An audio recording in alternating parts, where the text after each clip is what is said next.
Hello friends, எல்லாருக்கும் வணக்கம். ஐயோ லீவ் விட்டாங்களே அப்படிங்கிறதுலேருந்து அப்பாடா ஸ்கூல் ஆரம்பிச்சிட்டாங்க அப்படிங்கிற ஸ்டேஜுக்கு வந்துட்டோம். தம்பிக்கும் அப்படி தான் ஸ்கூல் ஆரம்பிச்சிட்டாங்க. குழந்தைங்க வீட்டில் இருந்தால் சொல்லவே வேண்டியது இல்லைங்க, அவ்வளோ ரகலையாக இருக்கும். எனக்கும் அப்படி தான் இருந்தது. தம்பிக்கு இங்கே ஸ்கூலும் மாற்றணும் அப்படிங்கிறனால கொஞ்சம் ஜாஸ்தியாகவே இருந்தது. நான் ஒரு பக்கம், தம்பி ஒரு பக்கம்னு ஒரு மாதிரி போயிட்டு இருந்தது. ஒரு வழியாக செட்டில் ஆயாச்சு. ஜூன் ஸ்டார்ட் ஆனதுமே ஓரியன்டேஷன் ப்ரோக்ராம் ஸ்டார்ட் பண்ணியிருந்தாங்க, வர சொல்லியிருந்தாங்கன்னு சொல்லிட்டு அந்த அன்னைக்கு போயிருந்தப்போ எடுத்த கிளிப்ஸ் தான். ஸ்கூலுக்குள்ளே போயிட்டு ஜஸ்ட் அந்த மீட்டிங்ஸ் எல்லாம் அட்டன் பண்ணிட்டு ஸ்டாஃப்ஸ் எல்லாம் பார்த்து மீட் பண்ணிட்டு ஸ்கூல்லாம் அப்படியே ஒரு செக் பண்ணிட்டு வந்துட்டோம். வரும்போதே தம்பிக்கு ஐஸ்கிரீம் வேணும்னு கேட்டதுனால 3 பேத்துக்குமே 3 ஃப்ளேவர் போட்டிருந்தோம். இது வந்து அமுல்ல, எனக்கு என்னன்னு தெரியல. அன்னைக்கு பட்டர் ஸ்காட்ச் தான் பிடிச்சிருந்துச்சு. உங்களுக்கு என்ன ஃப்ளேவர் ஐஸ்கிரீமில் பிடிக்கும் அப்படிங்கிறதையும் ஷேர் பண்ணுங்க. அப்புறம் பாப்பா கிஃப்ட் பண்ணலான்னு சொல்லிட்டு டிமார்ட் போயிட்டு ஒரு கிஃப்ட்டும் வாங்கியிருந்தோம். பார்த்துட்டு தம்பிக்கு இந்த ராக்கெட் வாங்கியிருந்தோம். ஏன் அப்படின்னா, நான் யோனஸ் பிராண்டோட வாங்கி வச்சிருக்கேன். அதில் தம்பி தட்டை பார்த்துட்டு அது தாங்காதுன்னு சொல்லிட்டு சரி காஸ்ட்லியாக அதை என்ன பண்ண வேண்டாம், ஒரு 500 ரூபாயில முடிச்சுக்கலான்னு வாங்கியிருந்தோம். அப்புறம் அந்த அன்னைக்கு நைட்டே புக்ஸ்க்கு எல்லாமே ஷீட் போட்டுடலாம் அப்படின்னு சொல்லிட்டு டிரான்ஸ்பரண்ட் ஷீட் போட சொல்லியிருந்தாங்க. நான் ஸ்கூல் படிக்கும் போதெல்லாம் வந்து அந்த காக்கி கலர் அட்டை போடுவோம்ல, அதெல்லாம் ஒரு நல்ல மெமரிஸ். எனக்கு இவனுக்கு போடும்போது நானும் அவரும் அதை தான் பேசிட்டு போட்டுட்டு இருந்தோம். எனக்கு என்னோட சைடில் ஒரு மாமா தான் வந்து போட்டு கொடுப்பாரு எங்கள் புக்ஸ் எல்லாத்துக்கும். ஸோ அதெல்லாம் பேசிட்டு லேபிள்லாம் போட்டு எடுத்து வச்சுட்டு தம்பிக்கு வேணுங்கிற டவல் இதெல்லாமே கொஞ்சம் புதுசும் வாங்கியிருந்தேன். ஸோ அதுவும் எடுத்து வச்சிடலான்னு சொல்லிட்டு கையோடு எடுத்து வச்சிருந்தேன். உங்களுக்கு புக்ஸ் போடும்போது அந்த ஃபஸ்ட்டு ஒரு வாரத்துக்குலாம் அந்த புக்கில் எழுதுறதே பார்த்தீங்கன்னா ஒரு ஃபஸ்ட்டு 5 பேஜில் அவ்வளோ பார்த்து நிதானமாக அழகாக எழுதுவோம்ல, அதெல்லாம் எனக்கு மறுபடியும் ரீகலெக்ட் பண்ண மாதிரி இருந்தது. சரின்னு சொல்லிட்டு போட்டு எடுத்து வச்சுட்டு, நம்மளுக்கு அட்டை போட்டால் ஒரு பழக்கம் இருக்குல்ல, அது செட் ஆகிறதுனால ஒரு மேலே ஒரு வெயிட் எடுத்து வைக்கணும்னு சொல்லிட்டு நாங்களும் இன்றைக்கி அப்படி தான் எல்லா புக்ஸையும் போட்டு முடிச்சுட்டு லேபிள் எல்லாம் பண்ணிவிட்டு ஒரு 5 kg இருக்கும் அரிசி டப்பா ஒன்று இருந்தது என்கிட்ட, அதை எடுத்து மேலே வச்சிடலான்னு சொல்லிட்டு. லேபிள்லாம் ரொம்ப கலர்ஃபுல்லாலாம் எதுவும் வாங்கல, ப்ளைனாக கொஞ்சம் நீட்டாக இருக்கட்டும்னு சொல்லிட்டு வாங்கியிருந்தேன்.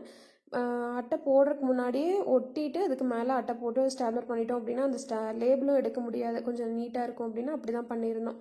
இது வந்து சண்டே. ஆக்சுவலாக அந்த அன்னைக்கு வந்து இவங்க செய்யனோட சித்தப்பா வீட்டுக்கு போகலான்னு சொல்லி கிளம்பியிருந்தோம். சரி காலையில் எப்படியும் பசிக்குதுன்னு சொல்லுவான்ட்டு சப்பாத்தி மட்டும் செஞ்சு கொடுத்துக்கலாம் சாப்பிட்றேன்னு சொல்லிட்டு டீ போட்டு ஆரம்பித்தேன்.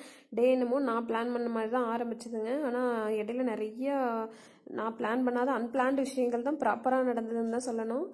பாயாசம் ரெடி பண்ணலான்னு சொல்லிட்டு ஜவ்வரிசி பாயாசமும் ரெடி பண்ணியிருந்தேன். பால் ஃப்ரெஷ்ஷாக வாங்கிட்டு வந்து வச்சுக்கலான்ட்டு இருந்த பாலில் டீ மட்டும் போட்டுட்டு பாயாசத்துக்கு பேஸ் எல்லாம் ரெடி பண்ணி வச்சுட்டு இருந்தேன். முந்திரி வந்து ஃபுல்லாக அப்படியே போடாமல் கொஞ்சம் குறைசா அரைச்சி போட்டோம் அப்படின்னா சாப்பிட்றப்ப நல்லாயிருக்கும். அதனால் அப்படி பண்ணியிருந்தேன். கொஞ்சம் திராட்சை தம்பிக்கு பிடிக்கும் அப்படிங்கிறனால ஜாஸ்தியாக ஆட் பண்ணியிருந்தேன். எல்லாமே பண்ணி எல்லாம் ரெடி பண்ணிவிட்டு சாப்பிட்டுட்டு கிளம்புறப்ப பார்த்தா எனக்கு சப்போர்ட் ஒர்க் வந்துருச்சு. ஸோ சுத்தமாக சொல்லவே வேண்டியதில்லை, அந்த டே நான் பிளான் பண்ண மாதிரி போகவே இல்லை. கடைசியில் அங்கே போகவே இல்லை. நாங்கள் லேட் ஆயிடுச்சு அப்படிங்கிறதுனால சரி அவங்களோட ஒர்க்கை டிஸ்டர்ப் பண்ண வேணான்னு சொல்லிட்டு அடுத்த வீக் பிளான் பண்ணிக்கலான்னு சொல்லிட்டு விட்டுட்டோம். அந்த அன்னைக்கு பாயாசம் உண்மையாகவே நல்லா வந்திருந்தது. ஆக்சுவலாக நான் பாயாசம் அங்கெல்லாம் வைக்கும்போது அத்தை தான் மோஸ்ட்லி மெஷர்மெண்ட் கொடுப்பாங்க, சும்மா அடுப்பு கட்டி நிற்கிறதா என் வேலையாக இருக்கும். இன்றைக்கி தான் நான் ரெடி பண்ணியிருந்தேன், நல்லா தான் வந்திருந்தது.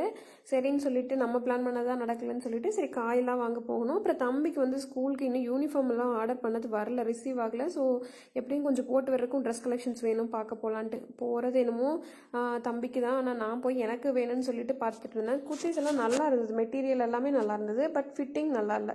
ஸோ அவ்வளோவா எனக்கு இன்ட்ரெஸ்ட் இல்லை. அதனால் ஜஸ்ட் பார்த்துட்டு அதில் ஒரு 2 டாப் அப்படி இருந்தும் எடுத்திருந்தேன். சரி ஏன்னா எங்கிட்ட குர்த்தி டைப் இல்லை அப்படிங்கிறனால நல்லா வெயிட் போட்டுட்டோம் அப்படிங்கிறனால எல்லா டாப்ஸும் நம்ம முதல்ல வச்சுருந்த எதுவுமே இப்போ பத்துறதில்லை, அதனாலேயே புதுசு எடுக்கிற மாதிரி ஆயிடுது.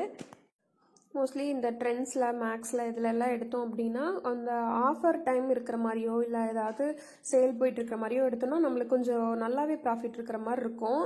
இதே ட்ரெண்ட்ஸில் எடுக்கிறீங்க அப்படின்னா அந்த ப்ராடக்ட்டே வந்து அஜியோ ஆப்லேயும் செக் பண்ணி பாருங்கள், மேபி அதில் ஆஃபர் போயிட்டு இருந்தது அப்படின்னா உங்களுக்கு அந்த ப்ராடக்ட்டே ஒரு நல்ல ப்ரைஸில் கிடைக்கிறக்கான சான்சஸ் இருக்குது. 50-60% கூட ஆஃபரில் கிடைக்கும். ஸோ அந்த மாதிரி செக் பண்ணி வாங்குங்க. ரேண்டமாக அப்படியே பிக் பண்ணுறதை விட சம்டைம்ஸ் வந்து ஷாப்பில் பிக் பண்ணுறதே நல்ல ஆப்ஷனாக கூட இருக்கலாம். ஸோ ஒன்ஸ் பிஃபோர் இந்த மாதிரி மேக்ஸ் இந்த மாதிரி பிராண்ட் ஐட்டம்ஸ் எடுக்கிறப்போ அதோட ஓன் வெப்சைட்லேயும் ஏதாவது ஆஃபரில் போயிட்டுருக்கா அப்படிங்கிறதையும் செக் பண்ணிக்கோங்க. இவ்வளோதான் முடிச்சுட்டு நாங்கள் வீட்டுக்கு வந்து எக் ரைஸ் தான் ரெடி பண்ணியிருந்தேன். தம்பி வரும்போதே கேட்டிருந்தேன் அப்படிங்கிறனால பாஸ்மதி ரைஸில் ரெடி பண்ணியிருந்தேன். தம்பியோட புக் கலெக்ஷன்ஸ் அந்த புக்லெட்டில் இந்த இயருக்கு என்னென்ன இருந்தது அப்படிங்கிறத நான் நெக்ஸ்ட் வீடியோவில் ஷேர் பண்ணுறேங்க கண்டிப்பாக. இது வந்து தம்பியோட ஃபஸ்ட் டே. அந்த அன்னைக்கு கிளம்புறப்போ நான் கூட எங்கள் ஸ்கூல் புதுசு இல்லை லாங்குவேஜ் ப்ராப்ளம் இருக்குமோ இல்லை பஸ்ஸில் போட்டுடுறோம் இதெல்லாம் ரொம்ப யோசித்தேன். நான் அவன் அப்படியே ஆப்போசிட்டாக ரியாக்ட் பண்ணிட்டு இருந்தான். ரொம்ப ஹாப்பியாக கிளம்பிட்டு இருந்தான் ஸ்கூலுக்கு. அவனுக்கு இந்த ஸ்கூலும் பிடிச்சிருச்சு, இங்கே நாங்கள் இருக்கிற இடமும் வீடும் செட் ஆயிடுச்சு. ஏன்னு பார்த்தோம் அப்படின்னா இங்கே குட்டீஸ் கொஞ்சம் ஜாஸ்தியாக இருக்காங்க விளையாடுறதுக்கு. அவனுக்கு அந்த மாதிரி இருந்தாலே ஹாப்பி ஆயிடுவான் தம்பி. விளையாடணுங்கிற அந்த ரொம்ப ஹைப்பர் ஆக்டிவ்ல இருப்பார். ஸோ ஈவினிங்லாம் ஆகிட்டா கொஞ்சம் கண்ட்ரோல் பண்ணுறது கஷ்டம் தான் வச்சுக்கோங்களேன்.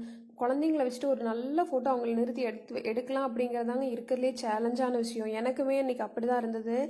ஒரு ஃபோட்டோ எடுக்க வைக்கிறதுக்குள்ள எல்லா கேள்வியும் அப்போ தான் கேட்குறான். டயர்டாக இருக்குதுங்கிறான், கை வலிக்குது, கால் வலிக்குது, எல்லாமே வந்துடுச்சு. சரி, ஒரு வழியே எனக்கு தெரிஞ்ச அளவுக்கு அவன் போஸ்ட் சப்போர்ட் பண்ண அளவுக்கு ஒரு 2-3 கிளிக் மட்டும் எடுத்துட்டு ஸ்கூல் வேனுக்கும் டைம் ஆயிடுச்சுன்னு சொல்லிட்டு கிளம்பிட்டாங்க. யூனிஃபார்ம் வரல அப்படிங்கிறனால யூனிஃபார்ம், ஷூ, பேக் இன்னும் எதுவுமே வரல, ரிசீவ் ஆகல. ஸோ அதனால தம்பிக்கு இன்னைக்கு கலர் ட்ரெஸ்ஸில் தான், இந்த ஒரு 2 வீக்ஸ் 3 வீக்ஸ்க்கு கலர் ட்ரெஸ் தான் போவாருன்னு நினைக்கிறேன்.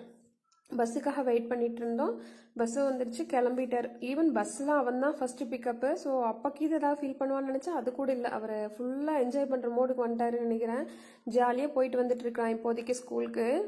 இங்கே தம்பியோட ஸ்கூல் என்னமோ நாங்கள் இருக்கிற இடத்துலேருந்து ஒரு 3 கிலோமீட்டர் டிஸ்டன்ஸில் தாங்க பார்த்துருந்தோம். ஏன்னா அவன் ஸ்கூல் பார்த்ததுக்கப்புறம் தான் நாங்கள் வீடே கொஞ்சம் நியர்பையாக இருக்கணும்னு பார்த்து எடுத்த மாதிரி எடுத்தோம். ஆனால் அதுக்கே 1 hour பிஃபோரே வந்து பிக்கப் வந்துற மாதிரி இருக்குது பஸ்ஸுக்கு. வேறு வழியும் இல்லை, என்ன பண்ணுறது. நம்ம டெய்லியும் பிக்கப் ட்ராப் பண்ணிக்கலாம்னா இந்த டிராஃபிக்கில் அப்புறம் நாங்கள் 2 பேருமே ஒர்க் போடுறதுனால செட் ஆகுமான்னு தெரிலன்னு சொல்லிட்டு பஸ்ஸே போட்டுட்டோம். எனக்கு இந்த ஆல்பென்லிபே அவ்வளோ ரொம்ப பிடிக்கும். என்னோட சின்ன வயசில் சாப்பிட்டுட்டு இருந்தது. சரின்னு சொல்லிட்டு அதுவும் வாங்கியிருந்தேன். இன்றைக்கி தம்பிக்கு பார்த்திங்கன்னா கேரட் தான் லஞ்சுக்குமே கொடுத்து விட்டுருந்தேன். ஸோ காலைல கேரட், பாசிப்பருப்பு, ரசம் அதெல்லாம் தான். தம்பி வந்து ஸ்கூல் போயிட்டு ரொம்ப ஹாப்பியாக வந்திருந்தார். ஈவினிங் கிளைமேட்டுக்கு ஏதாவது செய்யலான்னு சொல்லிட்டு சூடாக பஜ்ஜி தான் செஞ்சுருந்தேன். அதே பஜ்ஜி மாவில் முட்டை, அப்புறம் வெங்காயம், கொஞ்சமாக கடைசியில் பக்கோடா மாதிரி போட்டு எடுத்துக்கலான்னு சொல்லி ரெடி பண்ணியிருந்தேன். இது எல்லாத்துக்குமே ஒரு பெஸ்ட்டு காம்பினேஷன் பார்த்திங்கன்னா ஒரு தக்காளி சட்னி ராவாக அரைப்போம். தக்காளி, பல்லேரி வெங்காயம், கொஞ்சமாக வரமிளகா, உப்பு, வேணும்னா புளி சேர்த்து அரைக்கலாம், நல்லாயிருக்கும் ராவா. இந்த பஜ்ஜிக்கு உண்மையாகவே சூப்பராக இருக்கும். அப்புறம் கொஞ்சம் நேரம் டைம் ஸ்பெண்ட் பண்ணுறேன்னு சொல்லிட்டு கீழே போய் விளையாடிட்டு இருந்தாங்க. தம்பி இப்போ தான் ஸ்டார்ட் பண்ணுறான் இந்த அவுட்டோர் பிளேமெண்ட், இது பேட்மிண்டன் இதெல்லாமே. ஸோ அப்படியே ஓரளவுக்கு கற்றுக்கிறாரு. பேட் அவனோட சைஸுக்கு கொஞ்சம் பெருசாக தான் இருக்குது. அப்படியே கன்டினியூ பண்ணிகிட்டு இருக்கு. அவங்க 2 பேரும் விளையாடிட்டு மேலே வர வரைக்கும் என்னோட கொஞ்சம் வீட்டு வேலையெல்லாம் இருந்தது, அதெல்லாம் முடிச்சுட்டு இருந்தேன். ஈவினிங்காக அப்படி தான் போயிட்டு இருந்ததுங்க. ஆஸ் யூஷுவல் எங்களோட வீட்டில் அடுத்த நாளும் பருப்பு, ரசம், பொரியல் இந்த மாதிரி தான் குக்கிங் இருந்தது. ஸோ ஆஃபீஸ்க்கு போகிற மாதிரி இருந்துச்சு அப்படின்னாலே காலையில் பருப்பு, ரசம், பொரியல் இதெல்லாம் 2 நேரத்துக்குமே சேர்த்து ரெடி பண்ணிடுவேன். நைட் டின்னருக்கு மட்டும் ஏதாவது புதுசாக செஞ்சுக்கலான்னு சொல்லிட்டு அன்னன்னைக்கு நானும் என் ஃப்ரெண்டும் அவங்க வந்து ஜஸ்ட்டு இந்த பிளான்ட் எல்லாம் வச்சுருக்கிற ஏரியா பார்க்க போகலான்னு சொல்லிட்டு கூட்டிகிட்டு போயிருந்தாங்க. ஏன்னா நான் இன்னும் பார்க்கவே இல்லை, இதுதான் எனக்கு புதுசாக இருந்தது. நிறைய செடிங்கெல்லாம் வளர்த்து உள்ள கார்டனிங்க்கு யூஸ் பண்ணுறதுக்காக உள்ளேயே வந்து பிளான் பண்ணி விட்டுருந்தாங்க. பார்க்குறக்கே ரொம்ப நிறைய ஆப்ஷன்ஸ் இருந்ததுங்க. எனக்கு அதில் செடியெல்லாம் நிறைய பேர் தெரியாது. ஏன்னா நான் வந்து இந்த கார்டனிங்க்கு ரொம்பவே புதுசு. பெருசாக எதுவும் செடி வளர்த்ததில்லை. வீட்டுக்கிட்ட வைப்போம்ல பூச்செடி, செம்பருத்தி, அப்புறம் தோட்டத்தில் இருக்கிறதெல்லாம் தான் கொஞ்சம் தெரியும். இதில் நிறைய இண்டோர் பிளான்ஸ் எல்லாம் நிறையா இருந்தது.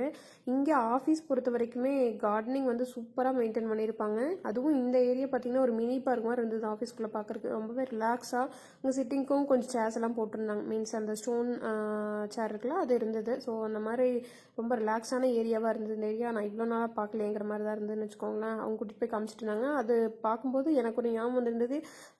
நம்ம அந்த இதுலையெல்லாம் பார்த்துட்டு இருந்திருப்போம், சோஷியல் மீடியாவில் நிறைய இது வைரல் ஆகிட்டு இருந்தது. ஒரு லீஃப் வந்து பை மிஸ்டேக் அவங்க சாப்பிட்டதுனால வந்து இறந்துட்டாங்க அப்படின்னு சொல்லிட்டு. அது எந்தளவுக்கு உண்மை இல்லை அது என்னன்னு எனக்கு தெரியல. பட் நம்மளுக்கு தெரியாத பிளான்ட்டை வந்து டச் பண்ணுறதே அன்வான்ட்னு நினைக்கிறேன். ஜஸ்ட்டு அதை என்ஜாய் பண்ணிட்டு வந்துடணும். ஏன்னா அது என்ன மெடிக்கல் இதுன்னு தெரியாது இல்லையா. ஸோ அதனால் பார்த்துட்டு ஓரளவுக்கு எல்லாத்தையும் சுற்றிட்டு அப்புறம் அவ்வளோதான் கேஃப்டேரியா போயிட்டு இன்றைக்கி அப்படி தான் ரிலாக்ஸாக போயிருந்தது. இன்றைக்கி ஆக்சுவலாக பார்த்திங்கன்னா என்னோட டீமில் நிறைய பேர் வரல. நாங்கள் ஒரு 2-3 பேர் தான் இருந்தோம். அதனால் அப்படியே கொஞ்சம் வெளியே வாக்கு வந்துட்டு போயிட்டு இருந்தோம். ஆஃபீஸ்னால் ஜஸ்ட் ஒர்க்குங்கிறதையும் தாண்டி நம்மளுக்கு அங்கே டைம் எப்படி ஸ்பெண்ட் பண்ணுறோம், நம்மளோட கொலீக்ஸ் எப்படி இருக்காங்க அப்படிங்கிறத பொறுத்து தான் நம்மளுக்கு ஆஃபீஸ் போகலாமா வேண்டாமாங்கிற மைண்ட் செட்டே இருக்கும். எனக்கு வரும்போது நான் இந்த லொக்கேஷனுக்கும் புதுசு, டீமுக்கும் புதுசு அப்படிங்கிறனால எனக்கு ஒரு மாதிரி தயக்கமாக தான் இருந்தது. அப்புறம் அப்படியே பழகிடுச்சின்னு வச்சுக்கோங்களேன். சீக்கிரமாக எல்லாத்துக்கூடையும் நல்லா என்ன சொல்ல ஜில்லான மாதிரி இருந்தது. அவ்வளோதான். ஆஃபீஸு இது வந்து எக்ஸிட் ஏரியா போகிற மாதிரி இருக்கும். ஸோ பார்த்துட்டு ஒரு ரவுண்ட் சுட்டுட்டு அப்புறம் மறுபடியும் என்னோட டெஸ்க்குக்கு போயிட்டு அதுக்கப்புறம் கால்ஸு கொஞ்சம் மாதிரி மீட்டிங்கு, ஒர்க் அதெல்லாம் கன்டினியூ பண்ணிகிட்டு இருந்தேன். முடிச்சுட்டு வந்துட்டோம். இப்போ வீக்லி 3 days நான் ஆஃபீஸ் போயிட்டுருக்கேன். அப்படிங்கிறனால தம்பி மேனேஜ் பண்ணுறது ஓரளவுக்கு ஓகேவாக இருக்குது. அவர் போகும்போது நானும், நான் போகும்போது அவருங்கிற மாதிரி கொஞ்சம் அளவுக்கு மேனேஜ் பண்ணிக்கணும் இப்போதைக்கு. இல்லைன்னா இங்கே 2 பேர் ஒர்க்கிங் உமன் அப்படின்னாலே அந்த டே கேர் கிட்ஸை வச்சு டே கேர் விடுறது அது ஒரு விஷயம் தான் கொஞ்சம் கஷ்டமாக இருக்கிற மாதிரி இருக்கும். பட் வேறு ஆப்ஷன் இல்லை அப்படின்னா அப்படி தான் போய் ஆகணும். ஸோ பார்த்திங்கன்னா தெரியும், எங்களோட டெஸ்கில் நாங்கள் ஒரு 2 பேர் தான் இருக்கோம். மற்றவங்க அந்த டீமில் நிறையா வரல அந்த அன்னைக்கு. ஸோ கொஞ்சம் டல்லாக தான் இருந்தது. ஸோ ஓகே, நாங்கள் அப்படியே ஒரு ரோமிங்லேயே இருந்தோம்னு வச்சுக்கோங்களேன்.